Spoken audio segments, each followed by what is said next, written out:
The small town of Ashford, nestled in the heart of the American Midwest, was a place where nothing much ever seemed to happen. The main street was lined with quaint little shops, and the only excitement came in the form of the occasional high school football game or town fair. But Ashford had a military base hidden just beyond the town limits, where some of the country's most elite soldiers trained in secrecy. This was no ordinary base. It was home to the Special Forces, a group of highly trained operatives whose missions were classified and whose skills were unparalleled. One man who had become an almost mythic figure within the ranks of the Special Forces was Sergeant Michael Hawkins. Standing 6'3" with broad shoulders and a chiseled jawline, Hawk was a man who exuded quiet authority. His eyes, always sharp and alert, spoke of years of combat experience, yet he carried himself with a calm demeanor that made him seem untouchable. He was the kind of soldier who could disappear into the shadows and emerge only when absolutely necessary. And if you messed with him, you were in for a world of hurt. Hawk had served in countless covert missions abroad, but for the past few months, he had been stationed back at the base in Ashford, working as a trainer for new recruits. Life on the base was relatively quiet now, and Hawk had settled into a routine until the day the bikers showed up. It all started when a local biker gang, the Vultures, rode into Ashford, led by the notorious Jack Reaper Stevens. The gang had a reputation for causing chaos wherever they went. They were known for their lawlessness, their intimidation tactics, and their unrelenting thirst for trouble. The Vultures had recently gotten word of the Special Forces base and decided to pay a visit, thinking they could intimidate the soldiers and prove they were the toughest in town. Their leader, Reaper, was a man used to getting his way. At 6'5", with a dark beard and a long scar running down his face, he looked every bit the part of a biker kingpin. His leather jacket was adorned with patches, each one representing a crime or a conquest. He had run this gang for over a decade, and nobody dared cross him. But when he heard rumors about the Special Forces base, he saw an opportunity to make a name for himself. The Vultures rolled into Ashford on a hot summer afternoon, their engines roaring like thunder as they passed through the small town. Reaper, sitting at the front of the pack, smiled to himself as he watched the townspeople scatter in fear. They were intimidated, just as he had planned. But the Special Forces base was different. It wasn't afraid of anyone.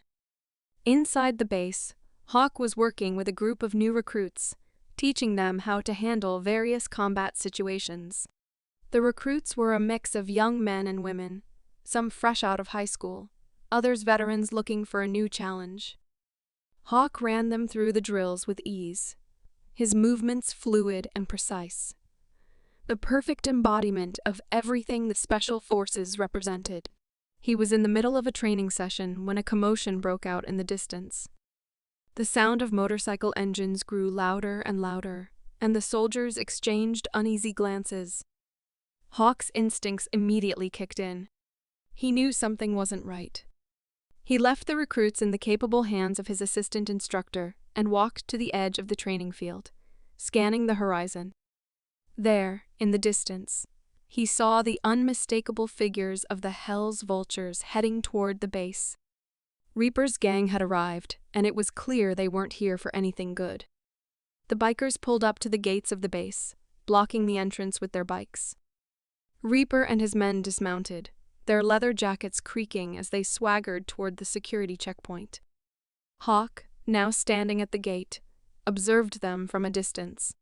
He had been on missions where things had escalated fast, and he had a gut feeling this was one of those times.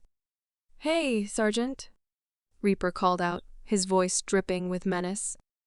"I heard there's a bunch of tough guys hiding behind those walls. Thought we'd come see if you really are as tough as they say." Hawk didn't flinch. He had dealt with threats like this before, but something about Reaper's cocky demeanor rubbed him the wrong way. He stepped forward, his boots crunching against the gravel as he approached the gang. "You're trespassing on military property," Hawk said calmly, his voice steady. "I suggest you turn around and leave before things get ugly."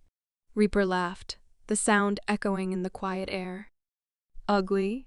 You think you can scare us off with your little threats? We're the hell's vultures, pal. No one tells us what to do." Hawk's eyes narrowed.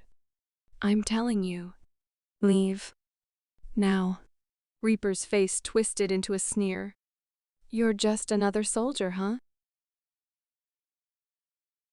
Think you're tough because you wear a uniform?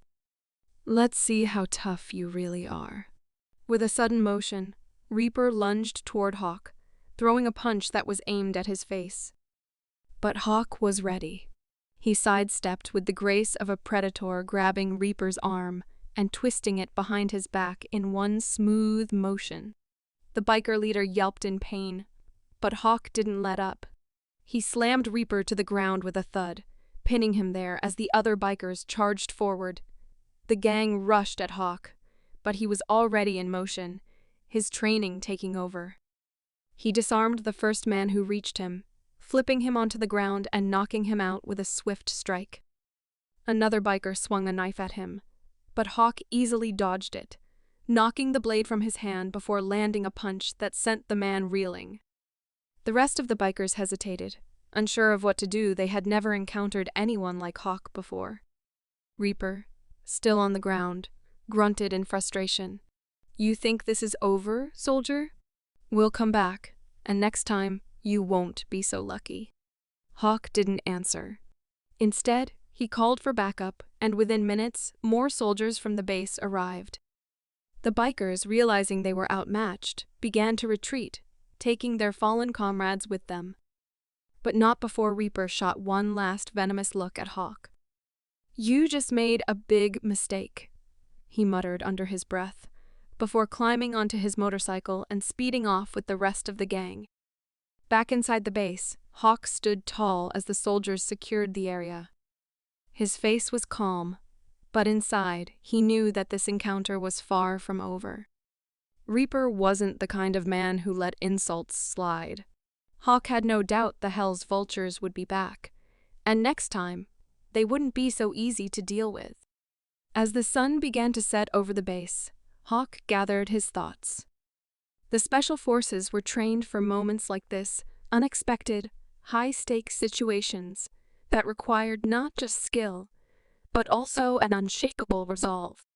Reaper and his gang had underestimated them, but Hawk knew that the real battle had only just begun. For now, Ashford was safe, but Hawk would be ready, as always, for whatever came next. The days passed, and Hawk kept a close watch on the town and the surrounding area.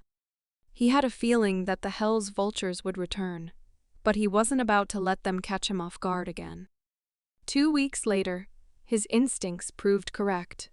Late one evening, as the shadows stretched across the base, Hawk received word that the bikers had been spotted again this time. They were heading straight for the base, but Hawk was ready. The special forces never gave their enemies a second chance. This time, when the hell's vultures arrived, they wouldn't be leaving at all. The battle that followed was fierce, but it was one that Hawk and his team were more than prepared for. The bikers quickly realized they had made a grave mistake. They had messed with the wrong soldier at the wrong time. And now, their reign of terror in Ashford was coming to an end. For Hawk, it was just another mission, another victory in the ongoing war for peace. But for the hell's vultures, it was a lesson they would never forget. Never mess with the wrong soldiers.